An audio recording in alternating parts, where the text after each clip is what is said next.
Pancasila, Indonesia dikenal sebagai negara yang sangat majemuk atau bhinneka yang lebih dari 300 suku bangsa, beragam agama, bahasa, dan adat istiadat. Keberagaman ini bukanlah hal yang harus dipandang melalui penghalang, tetapi justru sebagai kekuatan yang dapat memperkaya kehidupan bangsa. Kebhinekaan atau keberagaman ini menjadi ciri khas yang harus dihargai dan dijaga agar tidak menimbulkan konflik atau perpecahan. Pancasila sebagai landasan persatuan dan kebhinekaan. Pancasila sebagai dasar negara Indonesia berfungsi sebagai penuntun untuk menjaga persatuan dan keberagaman. Sila ketiga, Persatuan Indonesia menegaskan bahwa meskipun Indonesia terdiri dari berbagai elemen yang berbeda, nilai-nilai yang terkandung dalam Pancasila mampu menyatukan bangsa ini dalam satu identitas dan tujuan bersama. Pancasila mengajarkan pentingnya toleransi, gotong royong, dan semangat kebersamaan yang menjadi dasar dari terciptanya persatuan. Dalam hal ini, Pancasila menjadi dasar untuk menghormati perbedaan tanpa memandang agama, ras, atau golongan.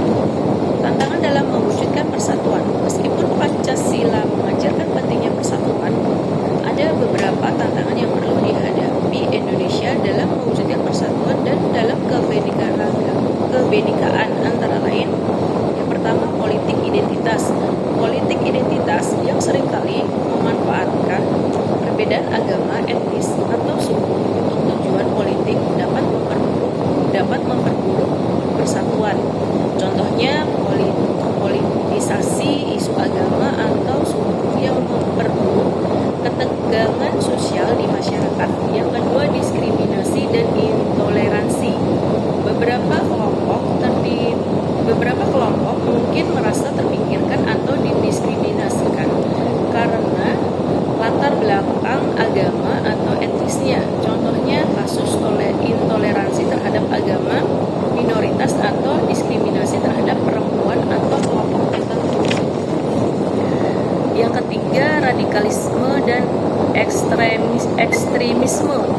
Radikalisme yang dapat menumbuhkan kekerasan atas nama agama atau ideologi tertentu mengancam persatuan bangsa. Contohnya, gerakan radikal yang menganggap perbedaan sebagai ancaman dan berupaya mengubah tatanan sosial melalui kekerasan. Upaya memperkuat persatuan dalam kebhinekaan. Yang pertama, pendidikan multikulturalisme, yaitu pendidikan yang mengajarkan nilai-nilai toleransi, penghargaan terhadap perbedaan, dan pentingnya kebersamaan menjadi kunci dalam membangun rasa persatuan. Contohnya, kurikulum pendidikan yang mencakup nilai-nilai multikulturalisme yang menghargai keberagaman budaya dan agama. Yang kedua, dialog antar agama dan antar kelompok. Dialog antar kelompok, budaya, dan suku untuk membangun saling pengertian dan toleransi. Contohnya, forum-forum lintas agama yang membahas isu-isu sosial dan kebangsaan untuk mempererat tali persaudaraan.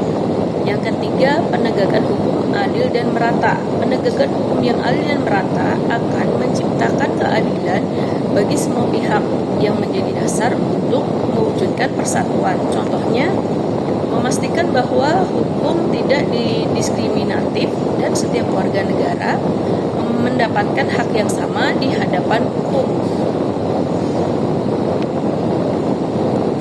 Yang keempat, gotong royong sebagai dasar kehidupan sosial.